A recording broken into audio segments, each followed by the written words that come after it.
Yo man, you got a sec? I really need to talk. She's been on my mind every time I eat, sleep, or walk. I'm still fresh, I can't believe it's over. When it's supposed to be forever, how do you get closure? How Guess I'm a romantic we and have she was missed the only you. one I New Year, who dis? New Year, who does be? Happy New Year. Happy New Year from Keeping Up with the Cardassians, an affiliate of the Odd Pods Media Network. Yes, an affiliate of the Odd Pods Media Network.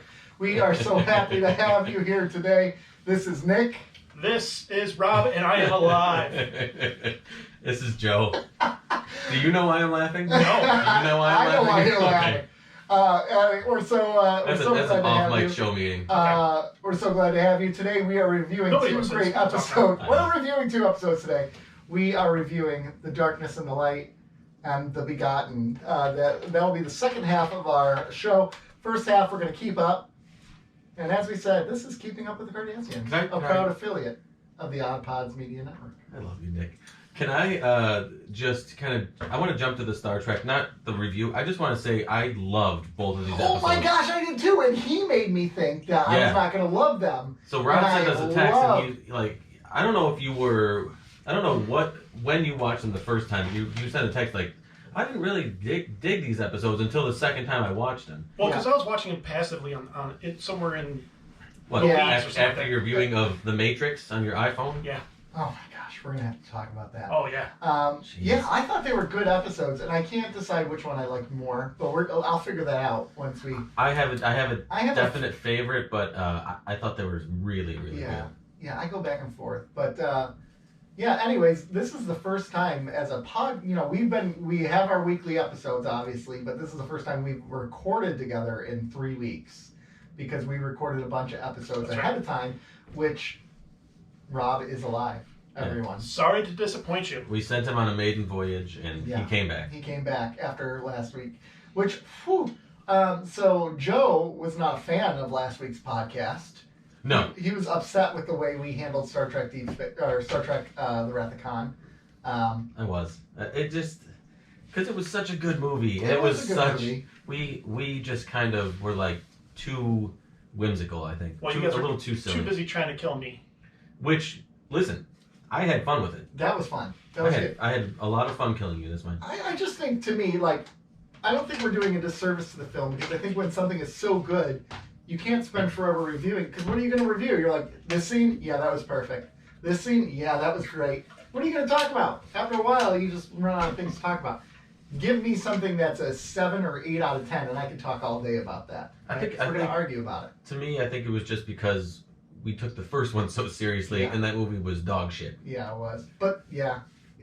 I don't know, though. I really rethought it after our interview with Brian Volk-Weiss, and I think I've come around a little bit on Me it too. because of that. So have I. On Yeah. the first Yeah. film, I see it as, and this is New Year, new puns. Actually, New Year, old puns. I see it as a necessary evil. Oh. Like, yes. it was necessary to bring Yeah. everything back, and it was way more science fiction than it was Star Trek. Oh yeah. Yeah. And those who are going to judge this episode, well, let he who is without sin cast the first Well, stone. did you guys see my text about the 55-year center seat? Yeah, they moved it to the paywall. Yeah. Like, I don't get that. I don't get Man. that. I hate Is it still live? If you have live TV, like actual television, can you still catch it on the History Channel? I have no idea. I just know to try to Or get did the they- episodes. It's on History Vault. Okay, so if you were trying to stream the episodes, You'd it's have to behind pay the for vault History paywall. Vault. I couldn't even buy them on iTunes. You have to pay What? for their service. What is this, Fortnite? I know, right? And it's $4.99 a month. Yes. Cancel any time. Create your free account. You know what though? What a genius idea by these streamers though to only charge $5 to $10 a month, because then you just are like, oh, it's only $5 a month, or you forget about it. And that's me. It's like a I'll gym forget about membership. it. That's Yeah. why I haven't signed up for it yet, because I'm going to forget about it for 6 months and go, oh crap, still has See, this. what happened That's is me with Paramount. we all pulled the plug. You gotta keep Paramount. We all pulled the plug about 10 years ago. Yeah. Well, I mean, the general public. Yeah, we've been gone Started- for a while. So have we. Yeah. And these companies were like scrambling. Yeah. Shit, we're losing viewership. We're losing money. they figured it out. Yeah.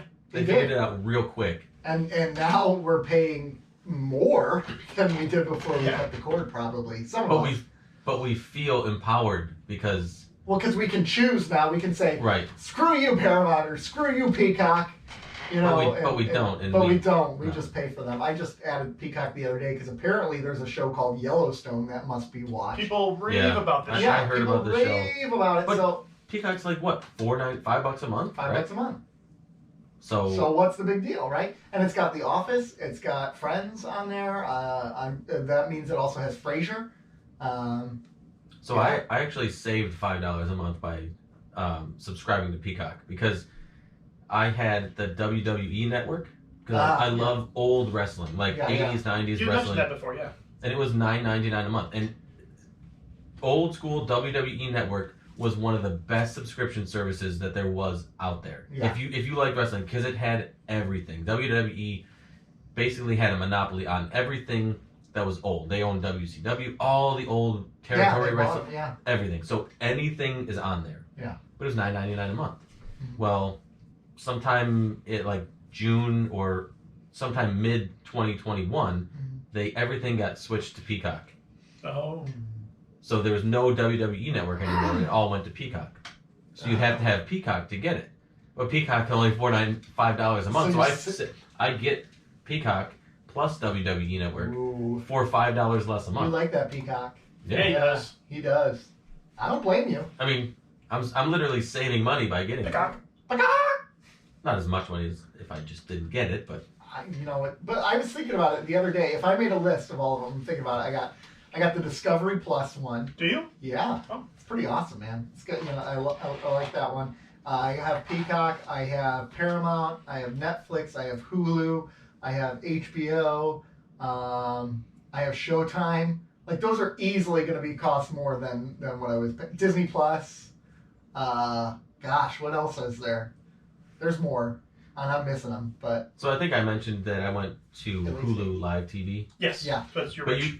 no. Well, because I get now I get. My Hulu. You guys gave me shit for paying for no commercials on Hulu. Now I just went to Live TV. Oh, look at me drinking my soda with my pinky out. I know. You get Hulu and you get Disney Plus and ESPN Plus Oh, that's nice. as a bundle. Oh yeah. So you get Hulu plus Live TV plus both of those as a bundle, and then I think I have like Netflix, HBO Max, and maybe Peacock, and maybe one other one. But I mean, I still think I'm under budget. Rob's low key trying to pirate his Hulu line. Don't put that stuff out there. Put our business out there. Here's my thing about ESPN Plus, though. It doesn't give you the actual ESPN channel. It doesn't? No. Yeah, it does. No, it doesn't. Yeah. No. 100%.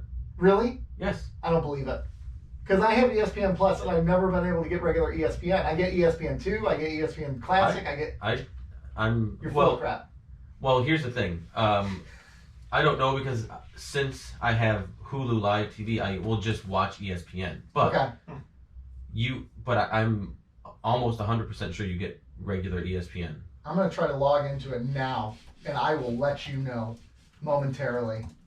Talks amongst yourselves. Okay, yes. You log into your television provider right? mid-show. Mid-show. No, it's not my television provider. It's just ESPN Plus. Oh, sorry. We are experiencing technical difficulties. It won't let me log in. Yeah, they know you're recording a podcast, and it's an inappropriate time to be signing what a in. dick.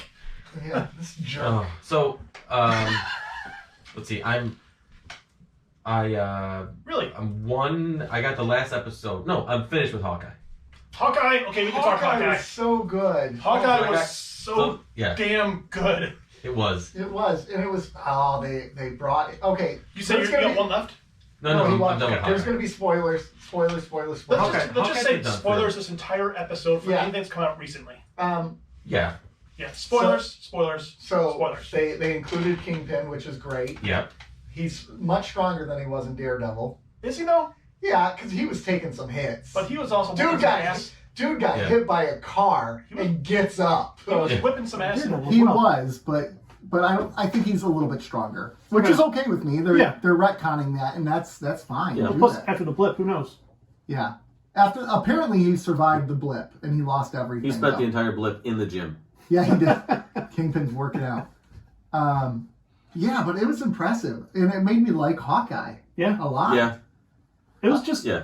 like one of my main issues with like Marvel products is they're always so much fun, and you know that no one takes anything seriously. But for that series, it worked so damn well. You know, I thought it kind of blended the seriousness and the whimsical nature of what Marvel does really well. Well, it's like he was serious, she wasn't, so it had that blend. Yeah. Mhm. She was. Well, I think her Naive. her personality kind of leaned on the serious nature, but it was that dry sense of humor personality, which worked well. But it was so much fun to watch. And the scenes with was. Kate and Yelena were really good together. Yep. yes, they Did you see were. Black Widow? Yes. Okay. I was just looking up something. So in related to that. the 5th episode, when she is like comes back to the apartment and they sit down and they're eating like the macaroni. Yeah. That was a fantastic scene. The elevator scene in the last episode was they just worked so well together. I watched that somewhere in the Atlantic Ocean. Oh, great. On your phone? Yep. Jesus. Can we get Yeah. somebody get this guy a flat screen? You didn't watch it from the pool on the giant screen above I was too busy the. watching NFL football, and we watched Shang-Chi on that. Oh dear, Okay. Yeah. Like everybody to watch. You just. Well, anybody who wanted to go. Oh, yeah. that would actually be pretty cool though to watch that on like the big screens. It was there. pretty cool. I would What's really this? What enjoy does it sound like? It sounded pretty good. They have speakers all throughout that main deck. Okay. So That was my concern. Like, it looks good, but sound It was nice. serviceable. Oh, absolutely. Oh come on! What just Sorry, happened? I was trying to get the Kate Bishops, but they add stupid music over top of them. The Kate Bishop. Are you mad at me? No, I'm not mad at you. You're I'm just, just disappointed. disappointed. I thought it was just gonna be. I thought it was just gonna go Kate Bishop. Kate Bishop. Kate Bishop, because that was fantastic. You just like saying my full name so that you know what did she say, so that you can communicate that you know it. Yeah. You know a lot about me. Yeah. I think I got a better one. Are you ready for it? Kate Here we go. Bishop. Cheat.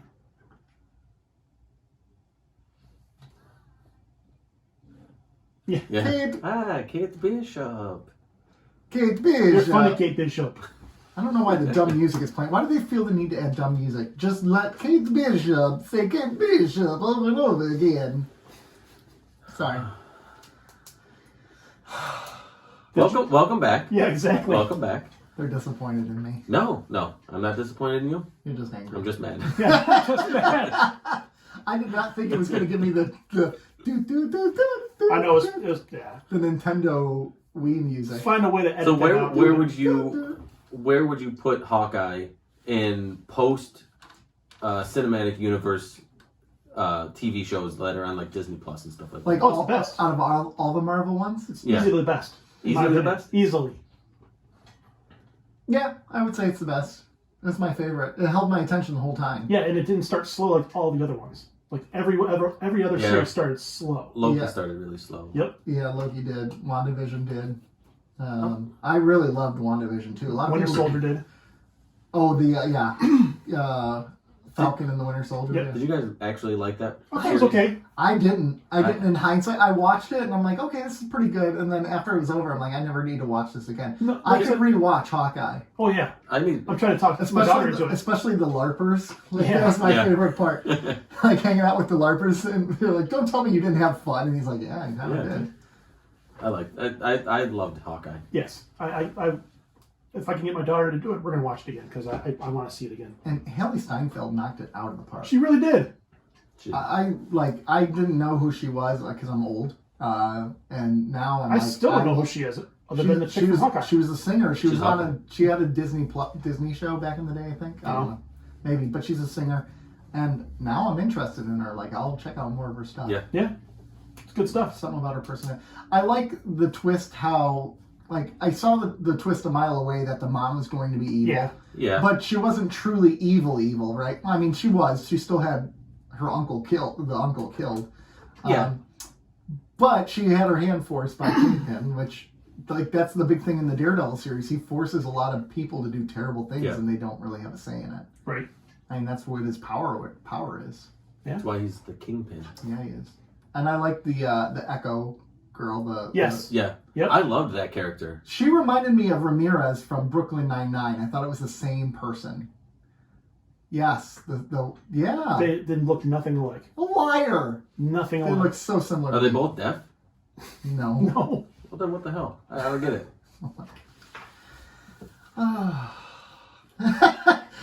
Did you guys watch anything else? Spider-Man. Oh, Spider-Man. you guys did Spider-Man? Because I did too. Yeah. You did? I did. I snuck it in Nice. At the movie on your. on my phone.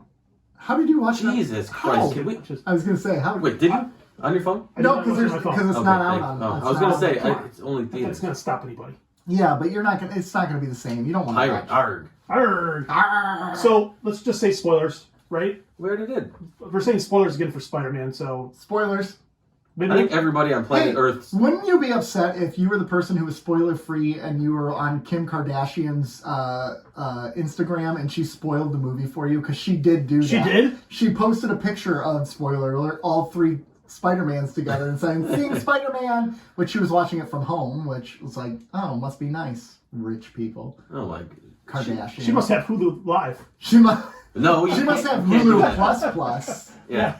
That's that next level of Hulu that I can't Hulu afford. Spectacular. Hulu Kardashian. Yeah. Anyways, regardless, thoughts? Did you like it? I loved it. It was literally everything I wanted that movie to be. I love it. I do think it's a tad overrated, but I loved it.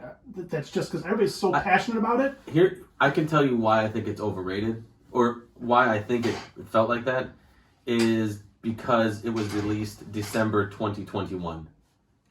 If that was released during a there was nothing, COVID didn't exist, it was just regular movie times, I think it would have taken it down just a little bit. Okay. Oh, okay. So I was going to say, it's Because I already think beat the it was- Avengers. But people were so ready for a big movie and theaters to see it in theaters again, and it was everything fans wanted. It's everything we needed.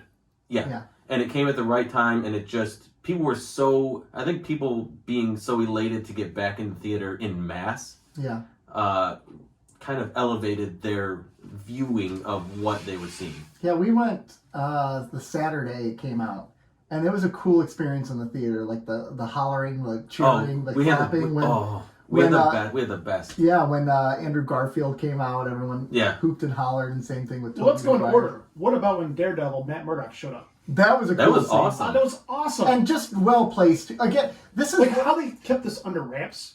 Like no leaks Yeah. came out. yeah, That's friggin' impressive. that was impressive. There were rumors of Oh yeah, but usually those fall short. but nothing concrete. How did Right. you do that? I'm a really good lawyer. I love that line. It was. I can't think of a single true downfall with the film itself. A true negative. I would say my biggest takeaway is sometimes I don't like how Marvel marvelizes characters and makes fun of them, like when they were making fun of Dr. Otto Octavius's name. Like, I just don't like how they kind of break the universe. Like, Otto Octavius? Your name's Otto Octavius? And they're laughing at him. I'm like, okay, you're laughing at a guy because of his name. Like, that's childish and dumb. I think the only That was kind of dumb. You're right. And they didn't need that. It took me a little bit out of the movie now that you mention it. You kind of you guys are liars. What's your name? Otto Octavius. I think so if there was one thing like that for me, it was, and I loved this. It was when all three Spider-Mans were deciding who was going to be Spider-Mans, and Yeah. Andrew Garfield was I'm like, Spider-Man I guess 3. I'm Spider-Man 3. And he just totally took And it was like... it's a meta yeah. moment. yeah, I you was like, are. In all yeah. fairness, I love the moment where he's like, I love you guys. Yeah. yeah. But then I love that he was able to save That was Yeah. cool. save her, and And it just... It like the redeemed- emotion he felt, yeah. Yeah, and Protect the neck, man. Protect the neck. and it was just... it was a cool moment of redemption for It was. the fans of those movies Yeah. and that character. Yeah, because that was literally within the last 10 minutes of the only other Spider, like his last movie, because they didn't Yeah. make the trilogy like they were going to. Yep. Right, because they were not that good. Yeah, I don't think they were as bad as people made them out to be. I don't think they're great. Don't get me wrong. Yeah. I think they hold up. I think they're like 6 Something out of controversial? 10s. I'd rather watch Spider-Man 3 than The Amazing Spider-Mans. Oh, Spider-Man 3 was terrible. No, it was. With Yeah. Sandman? But I'm just saying, I would rather watch that than Andrew Oh, Garfield. I No, thought I the don't very think so. first Amazing Spider-Man was a really good. I thought you were going to say amazing. Yeah. People were asking me like, how was it? It was amazing. It was spectacular. It was. Well, I like how It was uncanny. Well, I'll tell you, Andrew Garfield in It was this neighborhood movie friendly. was better than his 2 Spider-Man roles in his other movies. Well, he's also an older Big hair, actor. too. Yeah, he's grown up. He does have big hair. He's His got a lot of hair. His hair is Morrissey-esque. Yeah, I just dug it, and he had the funniest lines. He was a really good comedic He relief. was he was really good. He was really good in it. You guys, I don't want to brag, but I was in the Avengers. Oh, that's great! What's that? What's that? Is it a band? You're in a band. That was It cool. was really it paced well. It paced very well. Yeah, it paced well. I like the ending. I like him deciding to keep them in the dark. Yeah. Like, that played really well. That fits his character, right? I mean, obviously, in the next one, they're going to find out who he is again, because, I mean, they're not going to keep it that way. Unless they introduce a Gwen Stacy in this universe. I hope not. I thought Zendaya. Zendaya? I thought she was great. Yeah, I thought she was. Yeah. She's really good. Yeah. I like the friend, too, Peter. I'd like to bring those two. Or not those two Peter, coming. whatever is Ned. I don't want no Ned. Gwen Stacy. Keep that coming. Yeah. I'd also say a weak part, you know what, now in hindsight, I think a weak part was Benedict Cumberbatch a little bit. Like, there was some part, I still don't understand the Scooby-Doo this shit line. I don't understand that. Go find. Did you ever watch Scooby-Doo? Yeah, you find the villains, or, I don't know. Are you actually unaware of Scooby-Doo? I don't know. Did you really? I mean, they I just go out there and they I mean, solve the case. They solved the case, but, like, that was a weird line. But also, he was kind of a jerk the whole movie. He's always been a jerk. Yeah, Wait, he is. if Nick doesn't know what Scooby-Doo is, that trumps literally everything. No, I know what all my shit, Scooby-Doo is. right? Yeah. I know Okay. what Scooby-Doo is, though I will tell you, I've never watched a whole Scooby-Doo episode. How old are you? Oh my! 38. I'm having How'd heart. you bypass Scooby-Doo as a kid? I'm having heart palpitations. Because I went right into, like, I don't know, what was I watching? I was Porn? a Chippendale Rescue Ranger guy. I went to Chippendales. Yeah. Yeah. It's Looney Tunes. He still is a Tiny, Chippendales tiny, guy. Tiny Toons. I can't remember. Solid. There's other ones. But like when you were younger, that wasn't on like at 7 a.m. for you. I didn't get up at 7 a.m. I was always a late riser as a kid. I still am to this day. The Nick's other late. day, I Nick's got late. up at 11 a.m. I'm like, well, this day's over. Gonna go back to bed now. I stayed in bed yesterday until 1 in the afternoon That's- watching The Twilight Zone. Nice. See, I do that too. Have you watched the new Twilight Zone on Paramount Plus? No, I don't have Paramount Plus. Is that a subscription It service? is a subscription service. One of the 16 you have? Yeah, it is. It's not bad, the new one. It's not great. There's stuff happening. Well, anything else happen? Oh, Matrix happened. Matrix. That, I did not see. I did not watch Matrix All right, yet. so we won't spoil that for you. Spoil it. Go ahead. We'll just talk in general. It's the Matrix 1, technically. Yeah, I mean, But it is. But it isn't. It isn't. The story, what they were trying to tell was good. I appreciate what they were trying to do. Execution was off. You know what? I thought the action was lacking. And Total lacking. there was only 2 big action set pieces, and one of them was kind of confusing and weird. The one where, I'm just going to say this. There's the Merovingian in the one scene or whatever. That was a weird action scene. The thing you went for the first Matrix movies for is some creativity in its action scenes. Something you haven't seen before happen in those. Whether it be the hallway when they walk in, whether it be the freeway scene in whatever 2 or 3, whatever that one was. Yeah. But this one didn't. There's no creativity to it. None at all. No. It was lacking. Yeah. Now, I have a critique, but it's without even having seen the movie. Yeah. And I think we've mentioned it, or I've mentioned it on the show before, but maybe I haven't, about how it's 2022, Mm-hmm. and I think we've seen just about everything. Because when did the first Matrix come out? 1999. Those action sequences were things you had never seen on film before. Right. It was unbelievable. We've seen just about everything on film, so it's not as mind-blowing. But there's still ways to be creative, like the I know, but they Winter have Soldier elevator scene, creative. Mission Impossible bar fight scene, bathroom fight scene, creative as hell. Avengers when they're all fighting Civil War, creative as hell. At the end of the last Avengers movies, when they all get together, it's creativity. We've seen it all before, but they have creative moments.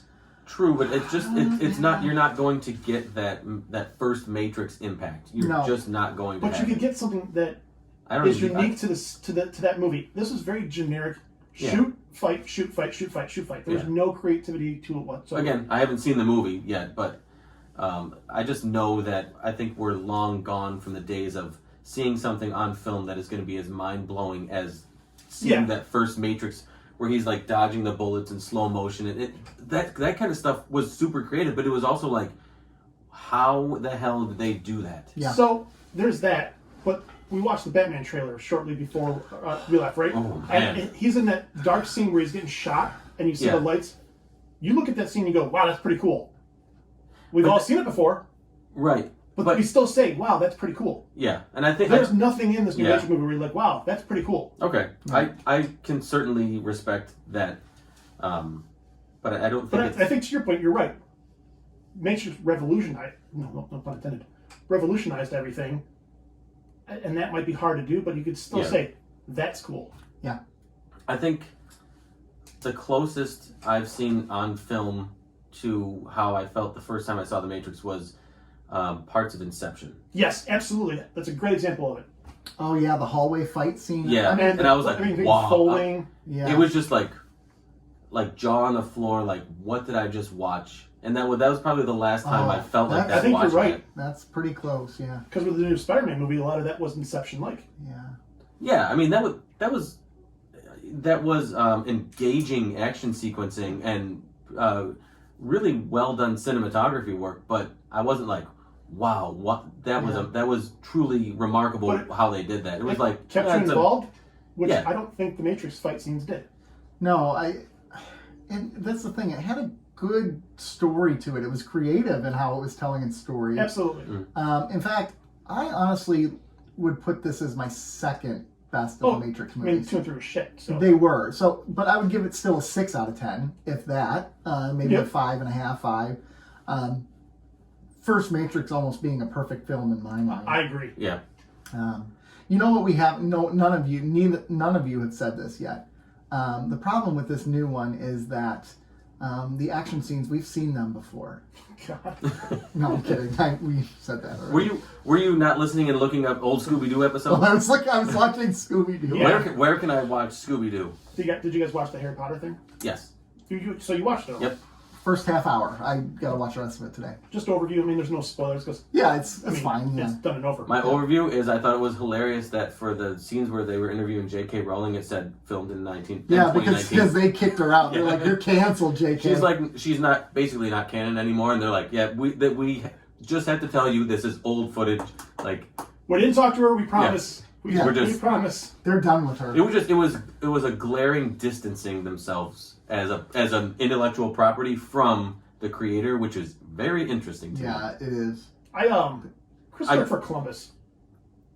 Does he age? Does he age? And can that guy cast a movie, or can he cast? Oh my God! Look at Home Alone's and everything he's done. You know, he was originally supposed to direct Christmas Vacation. Yes, I believe you have said that on the podcast. I said that on the podcast. Yes. But yeah, he was supposed to, and they didn't. They kicked him out, or Chevy Chase didn't like it. Because he couldn't work with it. Which I after understanding more about Chevy Chase and Chris Columbus, I think it was Chevy Chase was the problem. But clearly, yes. But how the kids all loved how good he was on set. Yeah. For these how movies. they called him a father figure. Yeah, and then I had heard that he got kicked off for the third movie, but then they said he left for the third. Yeah, movie. I was confused at why he left after the second movie. Well, because he said spoiler whatever in the thing he said that he felt bad leaving after the second movie, and I was like, okay, I thought they didn't bring him back. Like that's what I thought too. So I gotta do some Google searches. Who was the third director? Oh, Jesus, his name. What was the name of the third movie? That's Prisoner of Azkaban, isn't it? That's Prisoner of Azkaban? Oh, that's a good one. Order. No, that's the third one. I looked it up. Is it? Yeah. Directed by... Order of the Phoenix is 4, then, isn't it? Yeah. Order of the Phoenix is 4. Directed by Alfonso Cuarón. Yes. Which is a good director, so you can't go wrong with him. Yeah, and the tonal shift, maybe that helped that movie. Well, yeah, because it was going darker. I mean, that's the point where... ultimately, I don't think Chris Columbus could direct the series the way that they were... the way that it was going. Especially the later ones. Yeah. I think he was perfect for the first two. Yes. Because they're more youthful, they're more child-friendly, they're more And whimsical. his responsibility to cast that group. Yeah. Yeah. That's huge.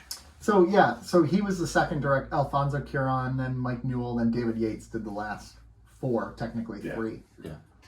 I thought, to me, that was my favorite of the reunion shows that have done. Friends one I thought was garbage. I couldn't. Really, I thought Friends was pretty good. I didn't like the Friends I one. couldn't have cared less about the Friends one. I watched it anyway, but I was like, this is just boring me. Fresh Prince was decent. I didn't like that one either. I have some issues with it. I liked the Friends one more than I did the Fresh Prince. And then I feel like there was one more. I don't remember. I don't know. Deep Space Nine. You know what? I wish they would. You know what I I don't need think- a reunion of? Seinfeld? Moesha. Really? No. No. You know what I need a reunion Oh, of? you know what they need a reunion of? Martin. In Living Color. Yes. Yes. I'd watch that. Yes. Okay, I want- I've railed against reboots. I need them to reboot. They could never do In Living They, Color. they can't do I that. need Never. them to. Oh, I would love it. I would love it. But can they do Guys on Film right now? No. Hated it. Yeah. Can they do the handicap Yeah. superhero? No. Handyman? Handyman. Yeah. No. No. They can't No, do they that. couldn't. Hated it. They couldn't do the homeless guy. Yeah, they can't even do Home of the Homie, don't play No. that. Yeah. No, they couldn't do. They couldn't do any of their characters. Not one. No, they couldn't. There's not a single recurring character. Maybe Fire Marshal Bill. Yeah, I mean, maybe. I don't know, because that's mental illness right there. And it certainly couldn't do Wanda right now. That's... No. Hey. Oh my God. I'd pay good money to see a Growing Pains reunion, because Kirk Cameron would just be there glaring at all of them, considering them sinners. You know, he'd just be like, Yeah. judging them. And Leonardo DiCaprio would be there with all of his supermodels. Yeah. I know. Hey, Kirk! Could you have a bigger juxtaposition of Kirk Cameron and Leonardo DiCaprio in the same room? And then Alan Thicke, who's passed away. God rest Just put his Robin soul. Thicke in there. Robin Thicke, which would be a nice lineup. That's how for they did it Kirk with Cameron. Led Zeppelin. They just put Yeah. Bonham's kid on the drums. That's what Genesis did. His kid was drumming for them. So yeah, not bad. There's one more thing we have to talk about before we talk about anything else. Betty White and John Madden died. Yeah, that was... Betty White is sad. That was really What a sad. Yeah. crotch kick. Okay, so I know that not everybody that listens pays attention to football, but John Madden was football. Yes, I agree. If in the history of professional football, you pick one person out of the entire universe of professional football that's ever existed, to me, John Madden is number one. Yeah. Well, he lasted decades fresh because of his game, because of his announcing, But because of his coaching. He revolutionized. He was a super young coach to win it all, right? Yep. He revolutionized broadcasting. Sure did. Yes. And every step of the way was the next level. Like, so he was a young coach that won it all. Great. There's going to be more young coaches. Then he goes to the next step, right? And he does an even greater feat of revolutionizing the way that we view football on television. Yes. He taught. Yeah, he was an He educator. did, He was yes. an educator. So you think, okay, how can he do? He revolutionized the entire game of football through video games. Yeah. I mean, the guy was a legend. Yeah. And his impact on the game of football is greater than probably the next 10 people on that list combined. I'm not going to argue. I don't know if either of you watched the on Fox on the Christmas Day I was out of the town. games. They had you could have watched it from the pool, True. but they had a show called All Madden, and it kind of chronicles his career. Yeah. And I don't know how he was interviewed, so I don't know how old that footage was. But he didn't look terrible. I mean, he looked old, Yeah. but he didn't look terrible. From what I understood, it was fresh footage. Yeah. Well, that's even Betty White. She Yeah. recently had an interview. But- So And they were planning her 100th birthday party. And there's no signs that when she was going to go. when you're 99, though, I mean, she lived a long, happy Madden died life. suddenly too. Yeah. And John, Can you die suddenly when you're in your 80s and 90s? I think so. Yeah, I think so. Yeah. If you don't, I mean, if you don't have any quote unquote health problems Yeah. other than being super old, Yeah. I mean, that's not necessarily a health problem, but I mean, it is a, I mean, you are sort of creeping towards the exit. You just look at me last week. I was dead for last week's episode, and now I'm Yeah. back. Now you're back. Maybe they'll come Guess who's back? Oh, Back again. okay, you get to pick one coming back, Betty White or John Madden? Betty White. Betty White, because she does more in the public eye now. I think so too. I think you go with John Madden's behind the scenes a lot of stuff. Yeah. Like he's on a lot of those boards for the NFL for whether it be Not head anymore. injuries. He still might be. Head inclusiveness. That was all John Madden. What about of the 4 Golden Girls? Who are you bringing back? Are you bringing back B. Arthur or Betty White? Betty White. Yeah, but I think, Probably Betty White, but I don't know. you know what's crazy to me is Bring that back Blanche. Ruth, the mom, Sophia, she was younger than B. Arthur Yeah. when they filmed that. Like, that blows my mind. And think about this. Golden Girls, they were in their, like, late 50s, early 60s. They looked that like was they were supposed to be 90. Yeah, that was supposed to be the 80s were a different era. Yeah. Well, I'm watching Night Court right now, and just like these younger people look like they're 3 times my age. Yeah. I mean, aging is wild in Just like look at modern Shakira for the love of times. God. but you know what I actually think this She's is? a golden girl. You know what I think this I mean, is? Paul Rudd's 103 years old. Well, he also sold his soul. Yeah, he doesn't look a day older than 80. I think part of it is just pop Sex has been cultural alive. acceptance of aging now. Like, it used to be once you reach a certain point, you just stop trying, right? Like, that was kind of like the understanding. That was 3 years ago for me. You just transition into like different clothing, different hairstyles. But now it's like, look, you live your life, you dress Yeah. how you know. So now people are to me, most actors and actresses are their most attractive in their 40s now. Yeah. There are very few. But I mean, I think that's models. Like, there's one I can think of that is clearly at least an 8 or below. That the more she ages, she'll be more attractive. We're rating women on the show. That's what we're doing now. We're not actually That's reading. brutal. It was Not do just that. one. Yeah, I know. I'm just joking. We'll edit that. We'll edit that out in post. You know what though? If we're gonna rate, like, let's rate some men. Let's do a quick. I have a problem with that. We gotta move on to our next segment. But here we're gonna rate some men. Okay. All right, let's do it. I'm gonna give you the men. We got Okay. Jason Momoa. Huh? We got wait. We got Jason Momoa. We got Paul Rudd. Okay. Let's throw Michael B. Jordan in there. Okay. Yeah, let's throw him in there. Yeah. And let's throw in Ryan Reynolds. Okay. You gotta rate those men on a scale of 0 to 10. Here's the thing. Let's be very clear. 0 does not mean you're a. Well, yeah, it does. Yeah, That zero. means you're bad. But if you get a 5 out of 10, this is just like Star Trek ratings. Okay, 5 out of 10 means you're good. You're good. Yeah. Okay, just 10 out of 10 means you're godly in terms of. All right, so what's the first one? You said.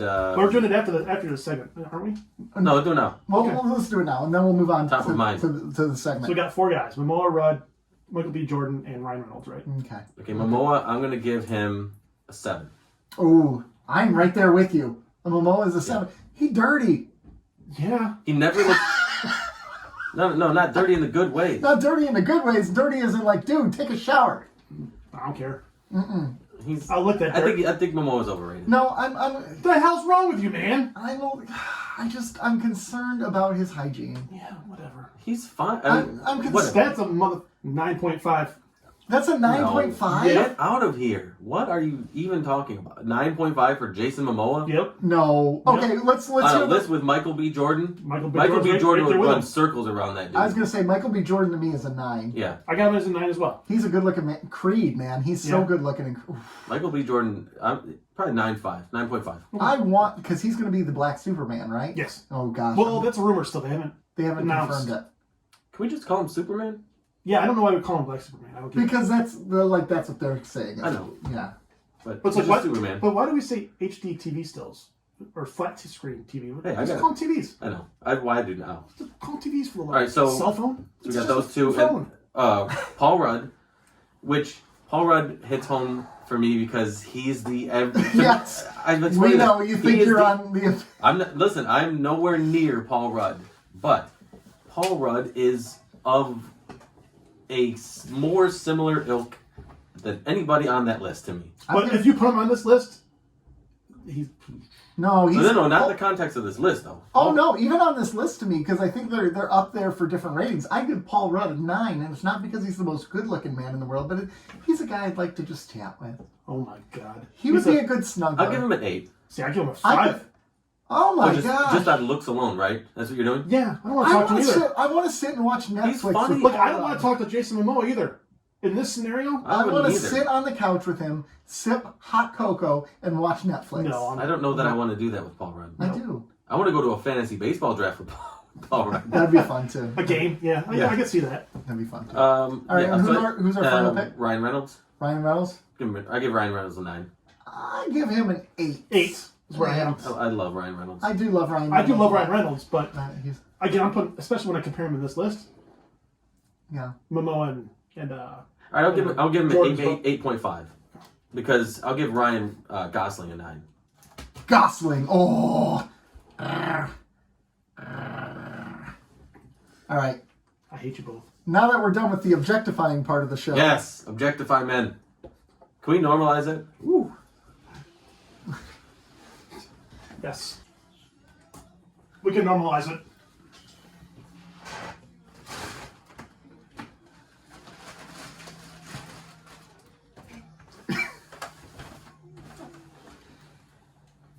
Yeah. It's that time. That's It what, is time. So that recording is going to be posted on YouTube and a deleted scenes type of thing. I'm this week. currently. What is? Him recording that song. I'm currently Oh, working on a boy. hot take of Toy Time with Joe. It's the slowed down jazz version. I don't know if the world needs this. Oh, it's going to be ready for it. It's Okay. gonna be ready. All right. Anyways, what do you got for us today? So, this is the first Toy Time with Joe in 2022, right? We're fresh off of Christmas, where hopefully everybody got toys. Anybody, do you guys get any toys? I know you got a toy for The Christmas. Lego Batmobile. It took me 10 hours to build, and I was giggling the whole time. Legos are so fun to build. Oh my, It's I meant to ridiculous. bring it here. It is the coolest build I've ever done. It is it's like this big, which Yeah. on camera that's like 2 feet. Yeah, it looked like a amazing. sizable build. It's a sizable build. And I got nothing, which is okay. Not a single toy. I also That's unfortunate. got the Lego Beatles portrait, Yeah. That's cool. which is a bummer though because it's only one. It's of only 4. one, but you can build all 4. Yes, you can build all 4. But you can't build all 4 at the at same time. You can build. Yeah.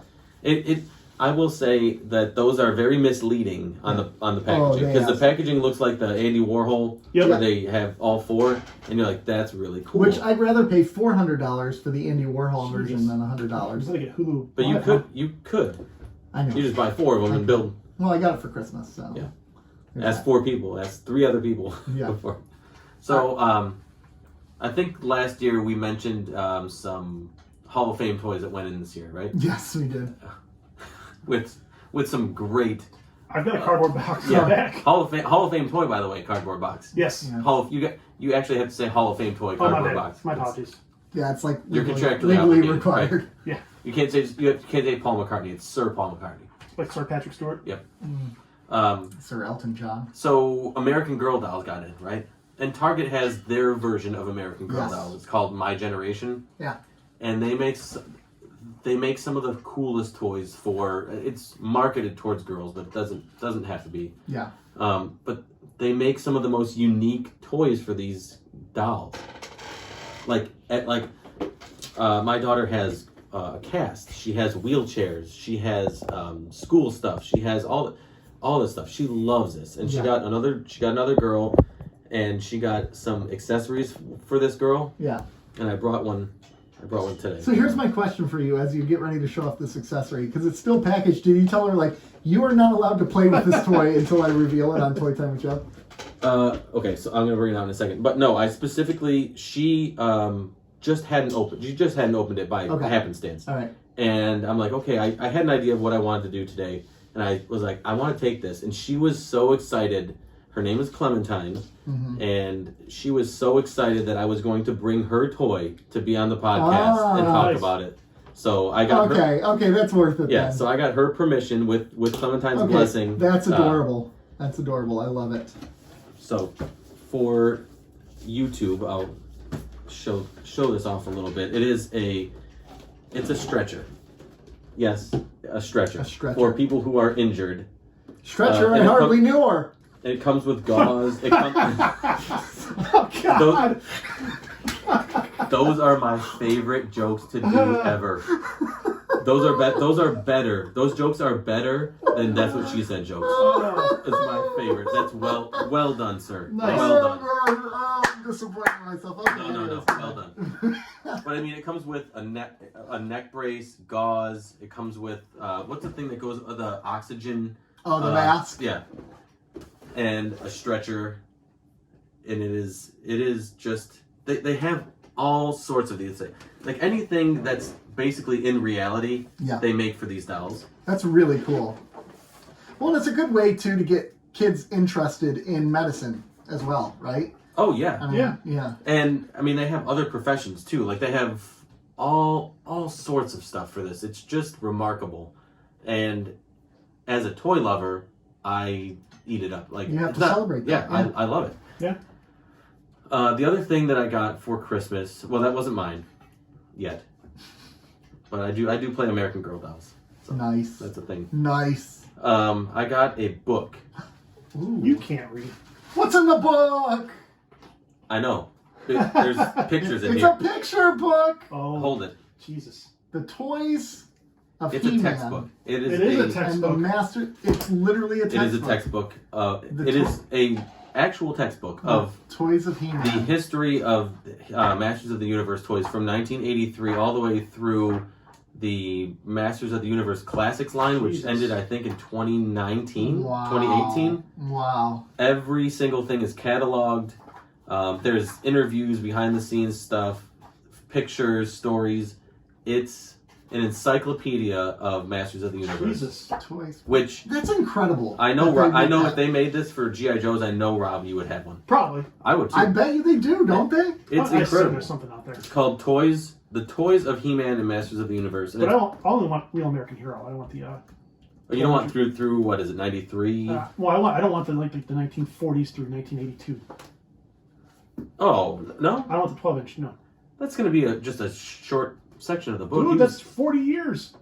Yeah, but they didn't make a ton of stuff for it. Not as much as whatever it is, 80, 82 to 94. 82, yeah, that run. Well, there's not a G.I. Joe book. Here, Nick, hold that book. Oh, gosh. It's It's so heavy. it is it's an incredible piece of work that was done by a YouTuber Okay. called Pixel Dan. He's like basically the leading source of He-Man and Masters of the Universe toy information. Put that on your internet. CV. That's going to get you a job. Yeah, right? He did a masterful job with this book, cataloging all of it.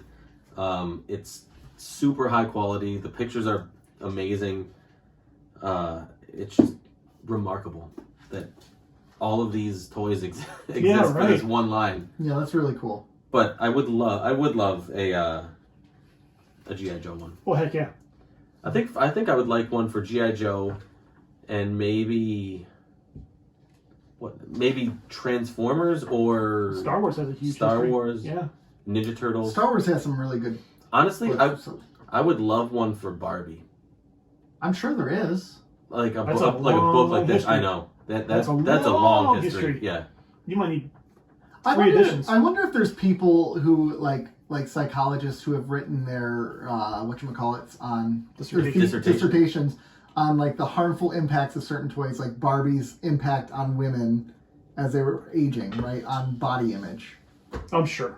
Because if you've seen it, like, have you seen those real life models like a Barbie in real life? If, they've scaled the measurements. It's like, ooh, that's. They've started to do more quote unquote realistic Barbies, which has the boomer generation completely enraged. Oh yeah, yep. They need everybody. They're angry at everything. Yeah, they need all their Barbie dolls looking a certain way. Yeah, they do. All right. Well, so that is that it for Toy Time? Yeah, That's it. That's the post-Christmas edition of Toy Time with Joe. Yeah. Oh, Clementine also got Castle Grayskull and a bunch of. Yes, you did tell us that. Yes. You bought her Castle Grayskull. And she cried when she opened them. She Oh, was so really? excited. Yeah, she was super excited. Like she wanted it, and I was like, yeah, I'll gladly start her down that Yes, they have path it. if she wants it. I'm not gonna like buy and be like, yeah, you know what, Dad likes this, so you have to like it. No, she wanted. She was super happy about it. There's not a single toy I've tried to force on my kid that he's accepted, and it drives me mad. Breaks Legos? my heart. Legos? Yeah, but even that wasn't more recent for Legos because he never liked the little kid sets. He liked the really challenging 18+ sets. So now he can do those. He's into it now. But he didn't like to just play with Legos and build towns and stuff like that as a little kid. To me, I never. Well, I guess I did when I was a kid. Play Legos. Oh yeah. I would But put out the roads and build whole towns. Oh yeah, I did. I guess I did play Legos. Yeah. All right. Well, let's take a quick commercial break. Let's really make the boomers angry and listen to a commercial break from the 500 section. I don't know why they'd be angry at that. I don't know either. Making that up. Yep. All right, we'll be right back, folks. All right. Look at all of us not paying attention. I know. We are back. We are back, ladies and gentlemen. So we have 2 episodes to review with you today. We have The Darkness and the Light and The Begotten, which is also known as The Abe Begotten? the Abe. The Abe Begotten? All right. So Darkness and the Light. I'm going to sum it up for you real quick here. Kira's just minding her business. All of a sudden, old friends of hers from the Resistance start ending up dead. Someone is killing all of her old friends in the Resistance. So it's a race against time for Kira to figure out who it is before she is killed next. Who's the killer? Well, it turns out it's not some big name player from the Cardassians at all. It's actually was he a laundry guy? He was a very minor character. Yeah, just a servant. He was a servant at a house that she bombed that killed a bunch of major important Cardassians. He survived, but his face was horribly disfigured, and a lot of innocent people died in that. And he wanted her to pay for her crimes. He wanted her to pay for her crimes. She failed to acknowledge the fact that she did anything wrong. She said, you know what? It doesn't matter. Guilty or innocent doesn't matter. You're a casualty of war. It happens. So she doubled down. Luckily, she was able to overpower him by the end of the episode, and she killed him.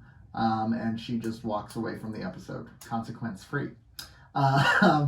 Meanwhile, wait, what was the meanwhile on that one? Was there a meanwhile on that one? I don't know if there was a meanwhile. I don't think there was. There wasn't a, no, there wasn't a meanwhile. So there was just an A story on that one. Yeah, that's it. Wait. There was a B story though. Was there? Yeah, I'm trying to blink though. No, there's not. I can't recall that. I can't recall the B story. Yeah. I don't think there was. There's not. Maybe. There's not a B story. Yeah, that's it. Okay. All right. So let's talk about that. Oh wait, yeah.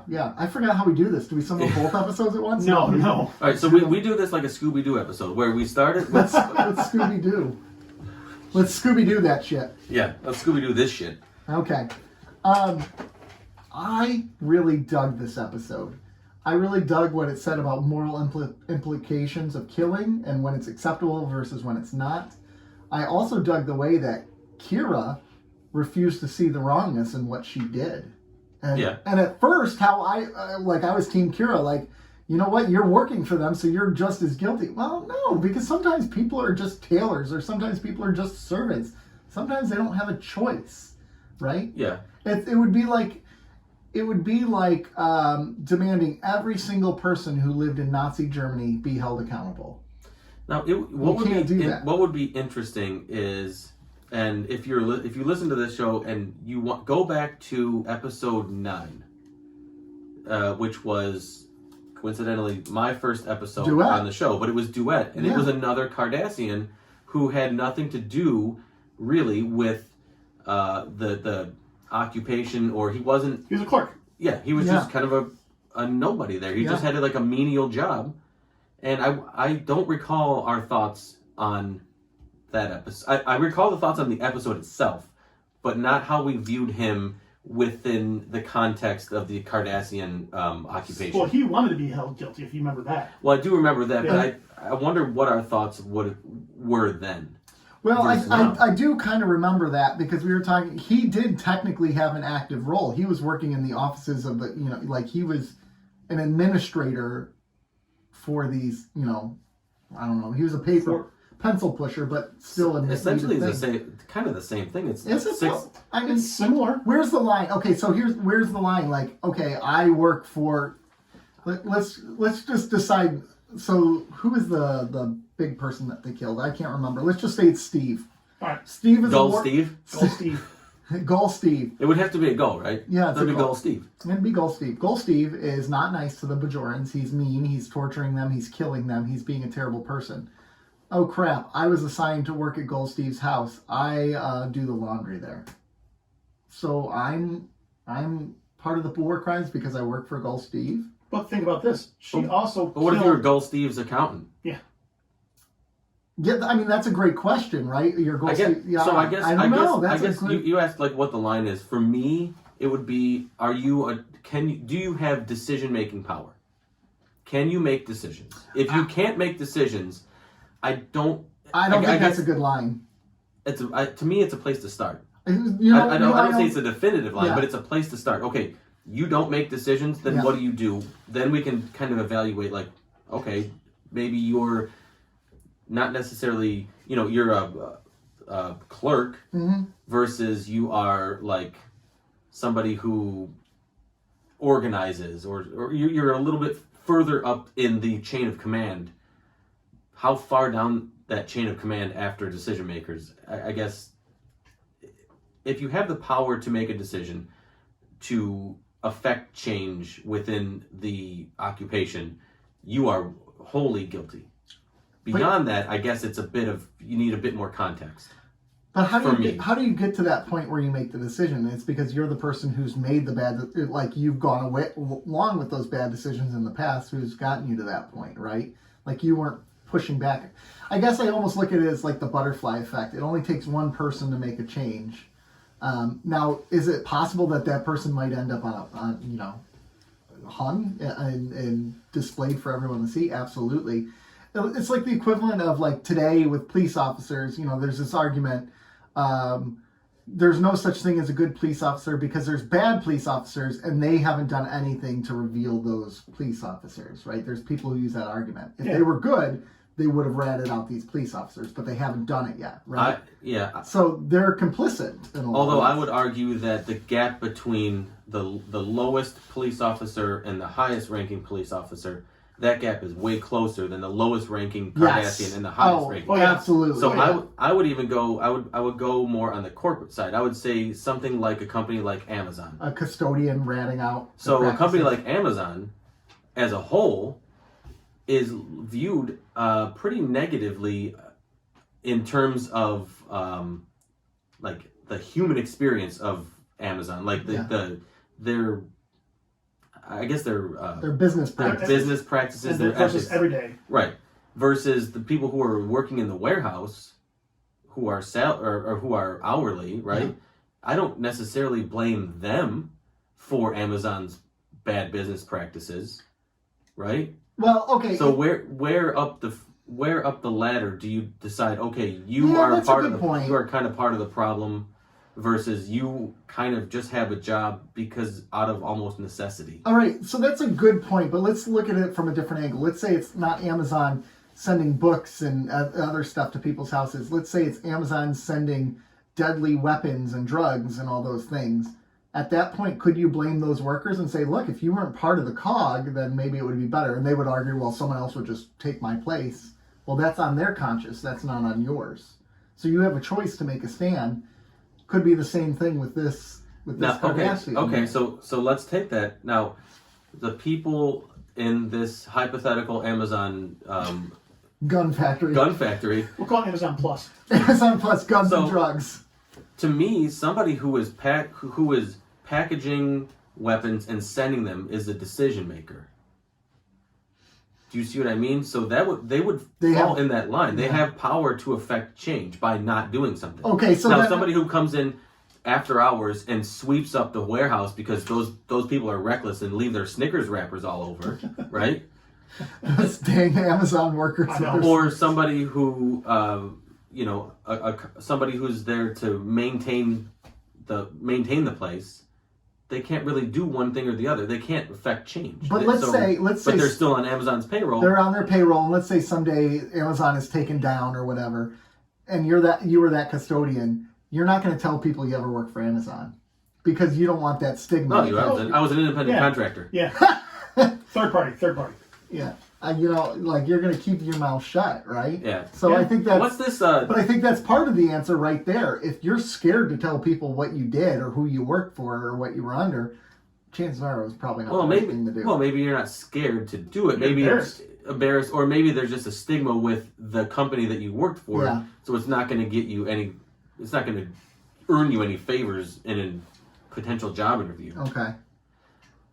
I don't think. I guess I don't know if I'm going to be consistent with the duet episode, but I think there is a line that's drawn, and if you're, I think you can still be seen as relatively good, contextually good, and contextually innocent, but still be a Cardassian in the occupation. Well, so Kira blew up that guy's entire family. Didn't hit the target. She blew up his entire family. But she blew up the target too. She killed him. Oh, I thought. Okay, so and his kids, everybody. Yeah. She would complain that Cardassians are doing the same thing. Does that make her a hypocrite? Yeah. Yeah. Yeah. By definition. By definition, it does. But do the means justify the ends? Well, that's a great question, and there's a great television show called Battlestar Galactica. That's funny. I've never heard of that.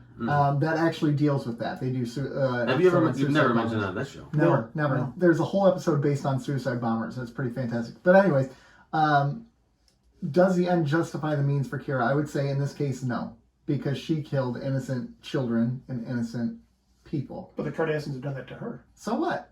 You're better than the Cardassians. I know what you're saying. Yeah. You are not the Cardassians. This is the whole point. And this is actually the problem with our world today, right? Is someone plays dirty and we feel like the only way we can win is if we play dirty too. And it's a race to the bottom. It's a society where two wrongs do mean right. Right. And here's the thing, like you're Kira. We already know Kira never really comes back from what she does. Like, she's scarred for life because of what she did, which means her whole generation is scarred. They're going to pass along that psychological damage to their children who are going to pass it along. This is not something that's going to go away. Now, does this mean that... So this is where I get very tricky, and I sound like I'm negating what I'm saying, because there's part of me that goes, but Kira didn't really have a choice. Because there's part of me who goes, in the world she lived in, there was no good choice to make. I agree. She was in a difficult spot. Now, but part of this is, own up to your crap. Like, this guy's going to kill you. He's like, look, I only kill the guilty. I could have killed O'Brien. I could have killed all these people, but I didn't. You saw what I did. Why couldn't you done that? And she's like, well, you're all guilty. Well, she was speaking out of anger. Like, I don't think she still speaks out of anger. She's still very angry about. It's very nice to see her not as watered down as she's been probably the past half a season or so. They've made her more of a comedic character. Like, no, they just made her more passive. Lately. Now. Okay. Joe did the hand. Let me just say. Fuck it. Does her being pregnant affect? It has to affect her emotionally. Well, yeah. Plus, I think her reacting with anger so quickly. Does that have anything to do with it? Like, well, plus her friends are all dead. Because earlier in the episode, Odo asked her how she is, and she snapped. She's like, "I haven't slept in 3 days." Like, and then she's very, very, very far into this pregnancy, and she is on edge, and she did a lot in this episode. At the end of Duet, that guy gets stabbed, right? Yeah. And she looks at the Cardassian and says, "Why? He didn't do anything." Yeah. Which is contradictory to. But that's why I think she's really in a place of anger right now because of her friends dying and this and that, and maybe there is some truth there. And even though we can change and everything along those lines, some old habits might come back. You know what though? This guy did do something because he murdered her friends, and so she's in an angry place. So but then his hands aren't clean either now. No. Like that's the thing. If he hadn't done that, I think he has a better argument to make. Right. If he would have just maybe even just captured all of them and or just try to take her out. Yeah. Right. I mean, but the reality is, and this goes with getting further in the muck, right? And his desire to bring justice, he's become just as guilty as they were. Right. Which for him, he's got his psychological scarring. He's dealing with PTSD. I mean, he watched little children get killed in a bombing. So They're more I similar understand. than they are dissimilar. Right. And neither of them. Well, actually, I think he sees it. I don't think she does. No, I would agree with that. She refuses to see that. I think she refuses to accept the fact that because of circumstance, she had to do similar things that were done to her. Yeah. Yeah. And I think she struggles with that.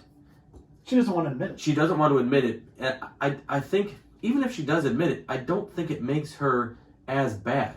Right. But you have to admit that you did things that were probably very unclean in order to get yourself out of the situation. I think the situation justified. Dare I say a necessary evil? Yeah, it was a necessary evil. It literally was a necessary evil for her to get out of that situation. Yeah. But then you can't retroactively look back on it and say, it wasn't that bad. No, it was that bad. It was that bad. Oh, this is the interesting thing about this episode. Neither one of them owns up to what they did at the end of the episode. No. He thinks he's justified. I think he was about to, but she killed him. Yeah, probably. I'm just kidding. Well, he might have. You never know. He was clearly off in his rocker the way he talked, which I dug the way he talked about himself. Two-Face? Right? Yeah. Two-Face. It reminded me of Two-Face. Yeah. But I think that's what makes this episode so interesting is both of them, neither one of them wanted to take the high ground. They were both like in the muck there. Yeah. They're like, no, I didn't do anything wrong. I didn't do anything wrong. And that's how the episode ends. And it leaves the audience to decide who they're siding with in that. We obviously will side with Kira because she's the character we've gotten to know. She's the good guy. But what would be... That's what you want to do. You want Right. The writers were probably going for an angle where it's like, we want you to go, well, maybe we side with this guy. Yeah, How is this any different than that one episode where we saw Dax go off to kill the Cleon? Right? I mean, it's really the same idea. She's going to fulfill something. She's going to go kill this Cleon because he killed some other people, and we're rooting for Dax. Now here's this guy killing all these freedom fighters for what they did, but we're not rooting for him. We're rooting against him because we love the character. Anytime someone says freedom fighters, I just think of Carlin. Yeah. If crime fighters fight crime and firefighters fight firefighters fight fire, what do freedom fighters fight? That's a good point. Oh gosh, this was a good that quote because it's hard. There's a lot of F's. Yeah, I'm sure there are. But that was a good episode because of that. Because again, it was a very good episode. We're not left. We're left in the gray. We're left in. And again, it's not a clean ending. Here's something that we haven't touched on at all. If you're O'Brien, would you have been pissed? That she brought people in your house and got it blown up? No, because she put at risk their unborn child without... Oh, to go off all just cocked? Yeah. Yeah, I would be really pissed. Yeah, absolutely. Odo said stay there. I'm not... Odo was super sweet in this episode. Very caring, very empathetical. She was such a sweetheart in this episode, and she just said, fuck that, I'm doing whatever I want. And she's pregnant with it's not her child. She's carrying the child, but it's not her property, really. She took the ownership of it. I would have been like really livid. Yeah, imagine taking and those. She got shot. She got shot by the phaser.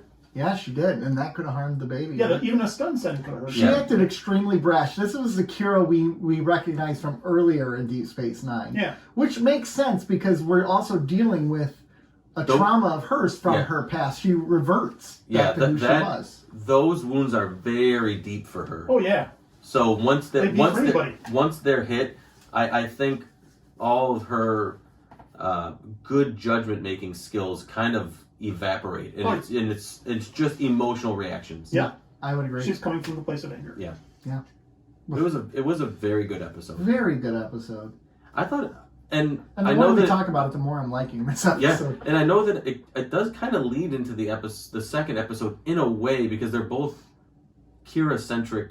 And I think the pregnancy plays into both. It comes in there, but even Odo as the persona he had in that episode plays into this next one as well. Yep. Yeah. Which should we go into that next one? Yeah, let's go. Or is there anything else? No? Okay. No, because there was no B story, but I did want to mention that part about her acting recklessly, like with 100%. with child. Yep. Which I think that speaks highly for the episode that we didn't realize there wasn't a B story. Like, Yeah, because they it was really, such a full Yeah. A story. it still felt like a full story. It didn't feel like it was dragging at points. You know, when her friends would, at first I was wondering were her friends coming in, were going to come into play. Well, they didn't. They got blown up right away. Well, which is cool because you really thought when they came in the show, you're like, all right, they're going to help her out. And then, like, a scene later, boom. Boom, dead. Now in the opening there was Worf and Dax, Who right? Yeah. Yeah. and I was like, okay, so that's gonna be one of the. They just never. It was a cool like back and forth. Yeah. Like a couple's Oh, kind of that like was a cool one. like yeah. a little couple like an Yeah, where like she an inside view. needed the Latin and he's like, Worf, no. I'll just get it for Quark. He likes me. I did love that. I love how her playful. Rule of acquisition. Yeah. Rule of acquisition. So 111. Yeah. Yeah, How do you know that? Treat somebody in your debt I go like I family. went to Starfleet. I know things. I know things. Treat somebody in your debt like family. Yeah. Exploit them. Exploit them. The Begotten. The Begotten. Abe Begotten. The Begotten. Begotten, episode 110 of Star Trek Deep Space Nine. 110. I'm sorry, I have the Yes, Wikipedia up. turn to episode 110 in your hymnals. In your hymnals. In your hymnals. Space Nine. Quark has a deal for. Hold on, Odo. pause. Are you singing on the podcast? Rob just sang on the podcast. Well, it's all harmonized together. Deep Space Nine. That wasn't actually half bad. I know. Holy shit. I still went lower though. Yeah, we do. I'm a tenor. We do by have to kind trade, of feel actually. out where our voices You are. strike me as a baritone. You're a baritone. You're a bass. Yeah, third base. Third base, and you're a baritone. I would say I'm a tenor. I can actually sing when I try. I just don't try. I cannot. You're like out of 0 to 10, you're a tenor. You think? Ah, I'm a sixer. Is what I would say. All right. So Deep I'm a Space. niner, 69er. Yeah. So Quark Yeah, Yeah. has something that Odo might want, an infant changeling. He sells it to Odo. Odo buys it. He starts teaching this child how to shapeshift. He becomes a parent to it, and he talks to it very lovingly, very gentle, very kind. Everything that he didn't experience when he was growing up. Enter Dr. Mora, the doctor who raised Odo and treated him like crap to get him to do those things. So they argue over the proper way to raise this changeling. Odo says, no, you got to be kind and gentle at all times. Dr. Mora says, sometimes you have to poke. Sometimes you have to do things. And Odo says, you did those things because you didn't love me. He doesn't actually say it like that. And Dr. Mora's like, no, I loved you. That's why I did those things. He doesn't actually say that, but you get the point. Right. Mora cares deeply for Odo. Odo is disgusted by him. But as they go along, Odo's techniques, he starts to realize they're not exactly working. So he starts using some of Dr. Mora's techniques. And they work. And Dr. Mora says, I only did those because I had to, and I was proud of you, and blah, blah, blah. So anyways, they start to teach this changeling how to do all these great things. And it helps Odo and Dr. Mora reconcile their relationship a little bit. It helps Odo understand where he came from. However, as this happens, the child gets sick and dies, but he sublimates into Odo's body, which allows him to shapeshift again. Meanwhile, B story. we got a B story. Kira's Hell of a in B story. labor. But it's different with Bajoran women giving labor because they need it to be completely chill and zen, and they need to be relaxed to have the baby. If they're not relaxed, the baby won't come out. And O'Brien's Irish, so that's Yeah, out of O'Brien's that's Irish, out of the so question. you're screwed. And then her boyfriend doesn't show up on time because he's a jerk. So finally, Probably Irish as well. finally he does show up, and Miles and him are arguing over who has the bigger junk. Apparently, they're fighting over her for some reason, as if O'Brien needs to fight over her. You're married, bro. Chill out. She ends up having the baby. Surprised Keiko wasn't fighting over her. And That's really going. She won't. but at the end of the She's episode, pushing for it. Kira talks about the loss of the baby, and Odo relates because he had a baby for 2 days, so he understands what this 9-month pregnant woman felt. Well, be cool. I know that last part when he's like, "I know how you feel." It's like, no, you don't, bro. No, you don't. He kind of did just lose a child. I mean, he had the kid for we don't know. how Also, long. we don't also, he now has the child is him. Well, right. So, So like, why are you hating, man? He didn't hate. I think what he's like saying, I know, is like he understands that she's going through a wave of emotions, which is what he just went through. He lost and then gained, and he went through parenting. But she just lost. Not really. I mean, she's going to be Aunt Kira now. Yeah. Right. I cried at this episode. Oh, did you? Did you? I did. And not at Visitor? No. Because you can relate to this one. Yeah. Yeah. In just about every way. Yeah. Except I've never delivered a child. Yeah. Well, have you had a paper cut? The same thing, right? It's very similar. Jesus. Especially in between the In between. Oh, in between the Jeez. fingers is the worst. Or a really bad hangnail. Yeah. Whew. Brutal. Give me an epidural and then take this hangnail out.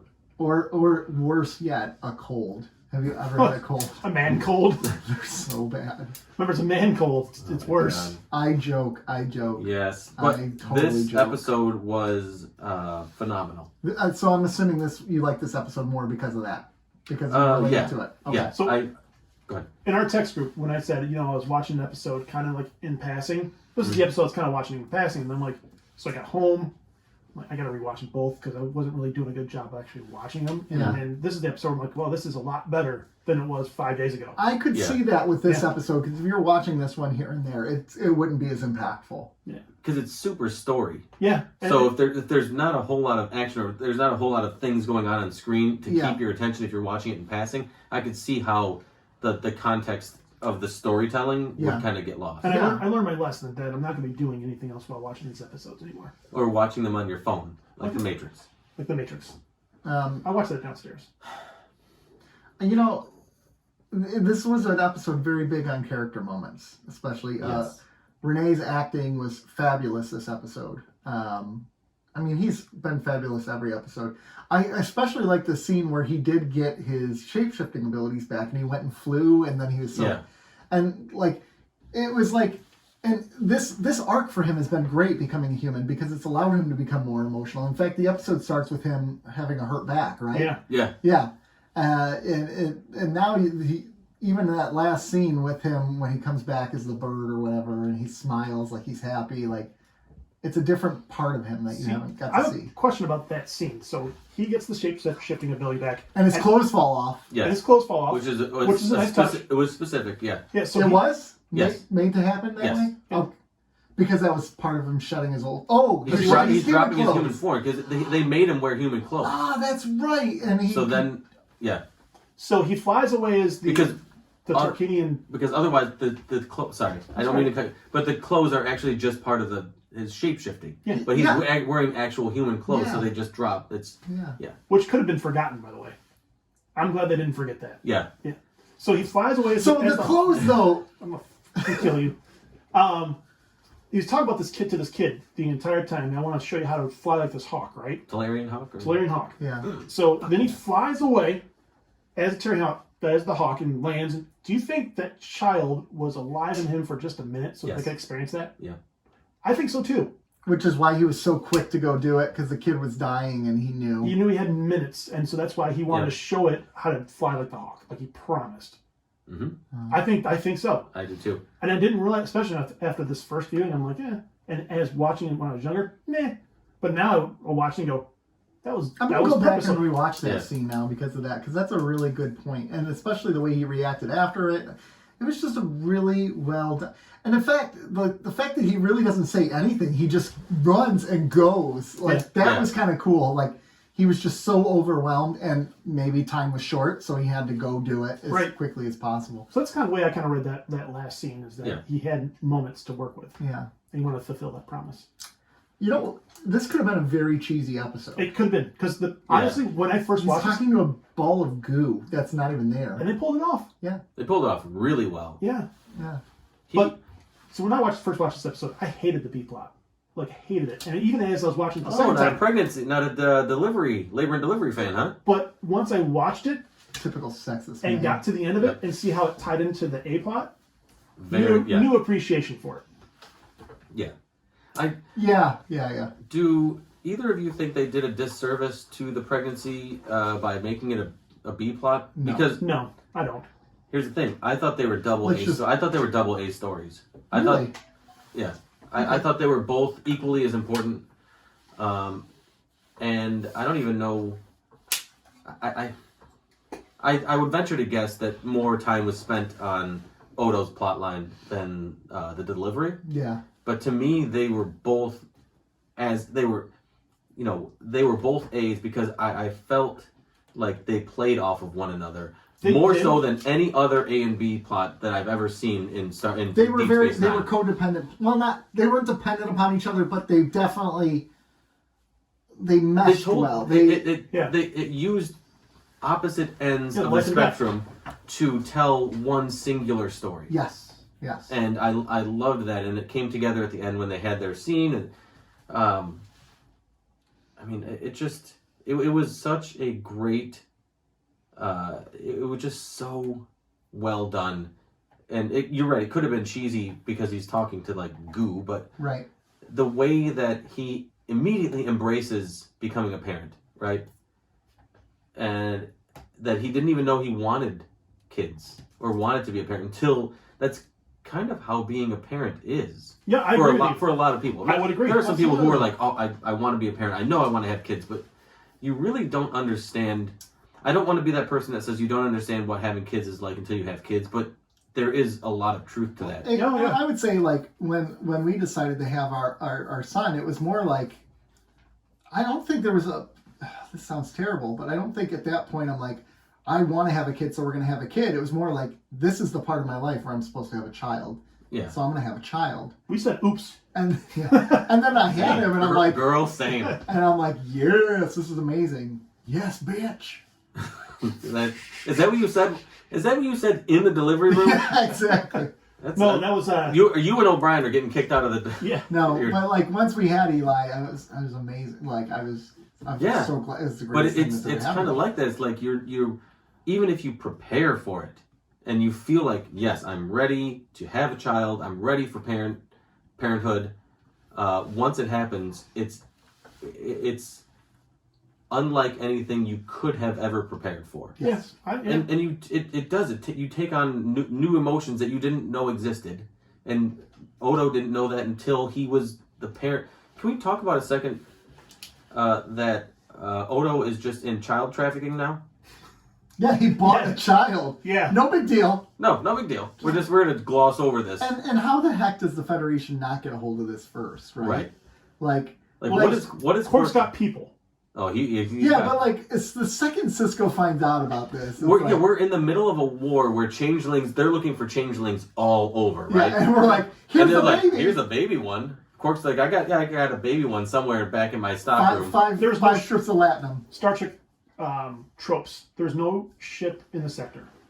No one could go over there and get it. Yeah, right. Yeah, it's a bad. I was just like, okay, that's a kind of a major piece we're just going to gloss over. Yeah. Child trafficking, especially child trafficking of a species that we're literally on the lookout for in the entire quad, everywhere. Yeah. All right.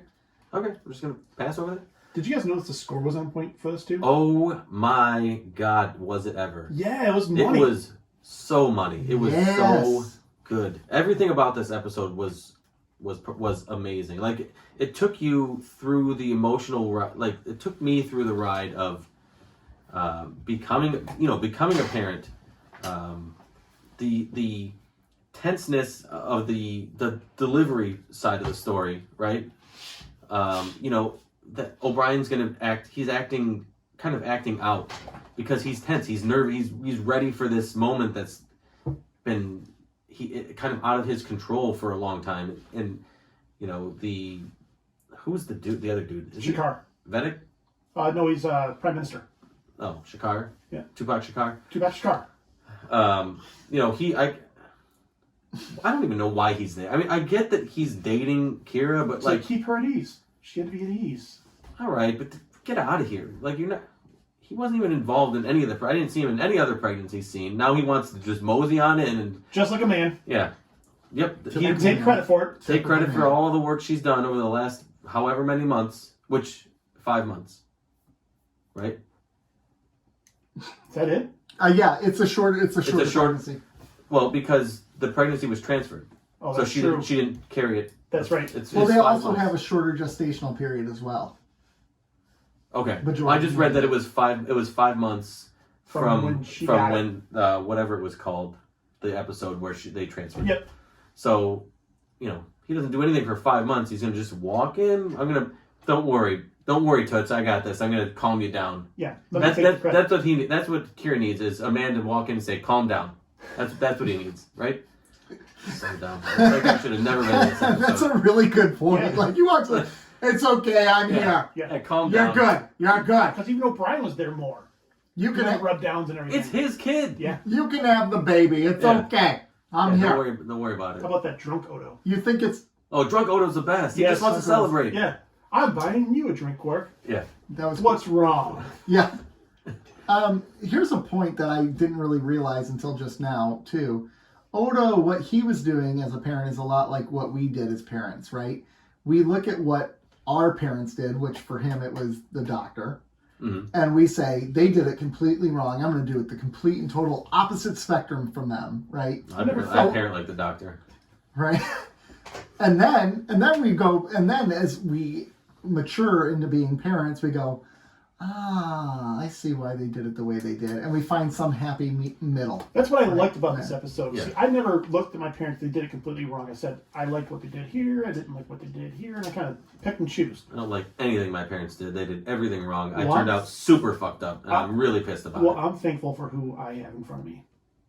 Oh, thank you. Are you looking in the mirror? Yeah. Well, Yeah. usually I am. Yeah, yeah. But That means a lot to well, me. I'm thankful because if it wasn't for them, you wouldn't be the person you are here right now, which I like. Rob, that means a lot to me. Yeah. It really does. I'm saying I'm dead serious. I'm dead serious too. Yeah. But to your point, he doesn't like you at all. I know. I know that. That's what I liked about it. There's some interesting philosophical questions out of that. Yeah, let's deep dive into it. What do you want? Here's an Can we interesting... finish this episode Yeah. first? Then we Forget go it. further? Okay. No. Finish your thought. I want to go here, and then because I think it's all going to tie. I think it is going to tie together. Let's But find so out. you're really watching this episode, and you're going and the second watch, right? Well, oh, I see it now. I see that he's spare the rod, lay the rod down type of thing, and Yeah. how he's like, okay, I don't appreciate what they did, but now I do appreciate what they did. It's just a good way to look at things and a good way to reflect. Yeah. On what was, I don't get it, but now I do And I get think it. To the next point, yeah. I think Odo has that revelation that we all had at some point in our probably mid to late 20s, where you're like, I guess my parents weren't that bad. See, my two brothers were so stinking good. By the time they got around to me, they assumed I'd be the same as them, and they're like, "Just do whatever you want." I'm like, But you can, But maybe that's why you turned out the way you did, because the other two were so good that they're like, well, we don't have to parent, and then you turned out the way you did. they still parented a little bit, but Oh, I know. It's the same thing with my parents, right? so where were you going? Yeah. You had this big. So You had an erection. So So you much. made the comment.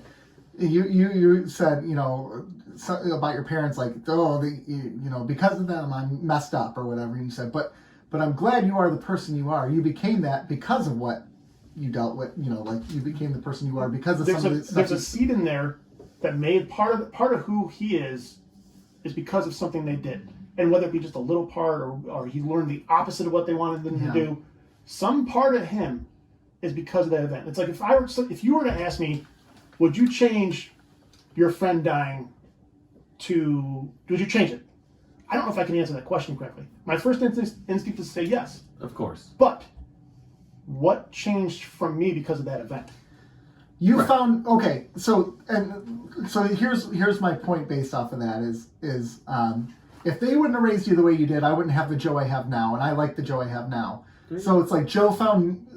So it almost implies that there was a purpose to how he was raised. Like there's some greater overall purpose to how he was raised, right?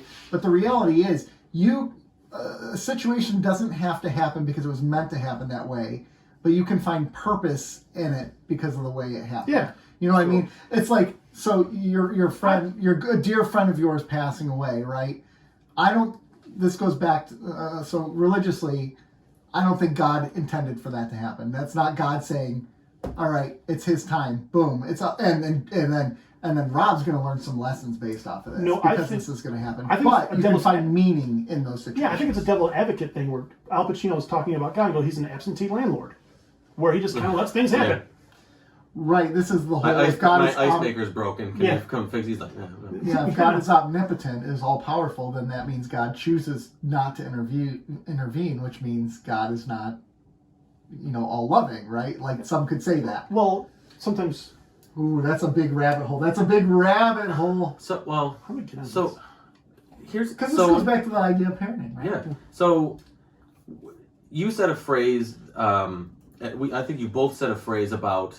I think it was about me. Like, I am who I am because, in part, because of how my parent. Now, what I do is I will extract the language from that, and I'm going to replace because of, and I'm going to in spite of. That's fair. So I don't, because I feel like because of gives credit or credence to some of the negative methods with which I was parented. That's fair. And I think in spite of doesn't absolve those methods, but it sort of empowers me to recognize that they were good or bad. And do something about it. That's a fair point and a good way to term what we've meant. I'm not saying. I'm just saying that's how I see it. I'm not upset that you said it the way you did, but it's just that's how I see it as in spite of. That's a better way to say it. Some things are because of, but I think some things were more in spite of. Okay. Can you say, if you look back, and this goes for both of you, can you look back on your childhood and say with certainty that my parents loved me to the best of their ability? Yes. Individually? Mm-hmm. I will say one yes and one no. Okay. I think over the course of the last 6 months, I have gotten to understand where my mother was coming from when she parented me, because a lot of my issues stem from that. Yeah. And my dad was not very involved in my childhood as I can recollect. He was there. He was there, but he wasn't there in the stereotypical or traditional way. Do you know what I mean? Well, my dad was the same way because he worked so much, and when he was off, he was pastoring or preaching, or we going to church or some form of that. My dad was the opposite spectrum. He was a truck driver in the 80s. Yeah, so how's Coke? Yeah, basically. Yeah, bars, coke, bars, drugs, women, I'm pretty sure all of it. And he was always on the road, always at work. And, I think my mom did to the best of her ability, I think she insulated me from that. Yeah. As best she could. It didn't always work, but as best she could. I think my dad, I think he had a lot of room for growth. I don't think he parented to the best of his ability at the time. Yeah. I think maybe I really don't think he did. I'm going to leave it there. But our stories differ there because I think when my dad was there, he would be there, or if we needed him, he would be there, type of thing. He wasn't as involved as maybe, I am, for example. But that's part of what I've learned from that is that my dad was trying to do right, but couldn't be there all the time for us because he was busy. He's doing his job, and that's where our stories differ a little bit. Yeah. I want to acknowledge that. Yeah, for sure. 100% want to acknowledge that. Yeah, for sure. So that's one of the things I learned differently. Like, I want to spend some more time with my kids than my dad did. Yeah. My dad would come in like a gangster and go, "Stop it," and we would stop it, type of thing. Yeah. But that's where our story differs. Is my dad was trying to do right, but the opportunities always weren't there for him. Right. I think we're almost opposite. I think right. my dad had some opportunities, but I think in his younger days he acted much more selfishly than I think. And that's the difference. Than he would have today. Than he would, yeah. I get that. He's a much better grandfather than he. Let me. There's a lot of fathers that are much better. Yeah, let me just be clear. He wasn't horrible to me. He wasn't awful. He just wasn't there. He wasn't what you needed. But isn't that part of like the best of his ability at that point in his life? It doesn't mean because the ability was there. He just didn't act on it. He didn't do it because he had to grow up. Right, but he was still very selfish and very selfish is a key word. Yeah. So he had it. I mean, he was there. Like, I grew up going up north into Canada in this far off cottage that my grandpa had, and you know, he would take me fishing. He taught me how to ski.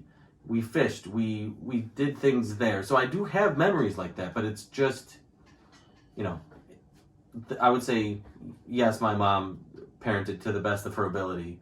I will give her credit for that. I don't. But she was doing it solo. Yeah, and she was doing it with a lot of resentment. Would you say that she was also parenting your dad in a way? Gosh. I mean, if you think about it, because Yeah, she could have I don't found know the that house on two fronts. She was. You're she not was. parenting at that point, though. You're. Parenting's a bad word for it, but you know what I mean. She wasn't parenting, but she was definitely trying to parent myself and my brother, who was 3 years younger than me, while also, you know, worrying if he's going to come home. Where's he at? What's he doing? All this stuff. And she had, I mean, what is this? This is a very deep episode, but I know. hold on, but Yeah. Through therapy and through talking to my mom, I got it out of her that she was just so disappointed with what her life turned out to be at that. Okay. Because she was very young when she had me. Okay. Yeah. I think when she got pregnant with me, she was 19. Oh, wow. She was very young when she had me, and Yeah. she didn't go to college. Her life shifted. Yeah. Right. And she had this vision of marriage, of raising a family. Mm-hmm. And unfortunately, she picked my dad. Are no, I they mean, still together? They're still together. Okay. They got married in 1980, Wow. and they are still together. But 41 years. 42. Wow. yeah, it'll be 42 on July 19th. And so, you know, she married this guy who wasn't making very good choices for a very long time, making life very difficult for her with 2 kids. And, you know, I feel like I took a lot of the brunt of that frustration. Mm-hmm. Okay. Do you know what I mean? So Yeah, it gets passed down. Yeah. But, yeah, so she was fighting battles on 2 fronts. She's trying to be a parent, trying to be the best parent that she can given her situation. But she's also trying to... She's dealing with the other part. She's dealing with the situation. Yeah. So... And that's hard. There's a lot of emotional energy tied up into that. Well, yeah, because you look at a lot of single moms can knock it out of the park. But if you're fighting kids and then you have this other battle on the other front, yeah, that makes it a lot harder. Yeah. Yep. Absolutely. Yeah. So Odo. So is this the point where we rate our parenting? Our parenting? Our parents' wait, job? we're done? 0 out of 10. We're done? You got more to talk about? Go for it. No, We're nearing an end, yeah. well, I mean, we didn't. I thought. Go for it. So the episode was supposed to end with Kira being just kind of fine with everything, Right. and she. I think she voiced her opinion that that's not very realistic No, it wouldn't be. for Yeah. somebody who's carrying a baby to term and essentially giving it up for adoption. It's the So the story. actress voiced her opinion. Yes, Okay. and especially because they allowed her to act within this pregnancy because she was really pregnant, right? So they allowed her to act without having to have a table in front of her or be behind a stage. They gave her a little bit of agency to do things. I mean, look at the previous episode. She's out trying to kill somebody, and she's, you know, very, very pregnant. Yes. So they gave her a lot of this agency to say and voice her opinions, and she said that's not realistic. It wasn't. So they went back and you then could tell a rewrote man it. wrote that episode, right? And they went back and they rewrote. You gave up the baby. You're happy. Right. Yeah. No. Everything's gonna be. No, it's not. That's not how it would work. You get this emotional attachment and you have to let it go. It's a very complex scenario and you have to give it up immediately. Like it's that born and then it's not yours. Here you go. Like you have been housing it for 5 months. Housed it. You've been trying to protect. You've been not very good at trusted. enough to try to kill it. I know. Yeah. I want to protect this baby, but I want to kill this man first. Yeah, I don't care if he zaps me in the stomach. It does. But I mean, you know, she's been trusted with the safety and health, and everything she's done for the last 5 months has been pregnancy centric. And now it's like you're not pregnant, and it's not yours. Well, even in the beginning of the last episode, where O'Brien's talking to her, like, you have something else to watch. Yeah. She's like, oh yeah, thanks for reminding me. Right. Yeah. So I love how realistic they they ended. I'm glad they did that. They course corrected, yeah. And I would have been frustrated with that ending if she was happy. yes, at the end. it certainly makes the episode way better. Yes. That it's a more realistic ending. And go ahead. No, were you just going to tell me to move on? No, this was just a funny tangent. I looked at the record button. I'm like, wouldn't it be funny if I accidentally forgot to hit record for this episode? I looked earlier, by the way. I looked earlier as well. I just had that thought based off of Based off of because we've had a very historical episode. Yeah. But we've had a very serious conversation today. I mean, this is Yeah. one of our longer episodes we've had in a while, but I feel like we've had really good discussion to warrant the episode length. It's not like we just sounded like idiots the whole time. Oh, Yeah. me. So. And I like that it involved the child loss at part of this episode. I like that it wasn't necessarily glossed over. You two are watching football.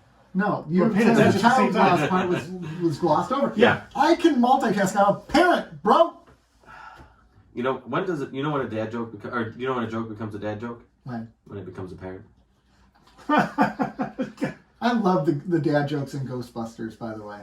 The new one? Yeah. I haven't seen it. Tangents. Oh yeah, there's so many good jokes in there. Yeah. Anyways, let's rate the episodes. Let's rate. Pew pew pew. Rate the episodes. Let's start with the darkness and the lights.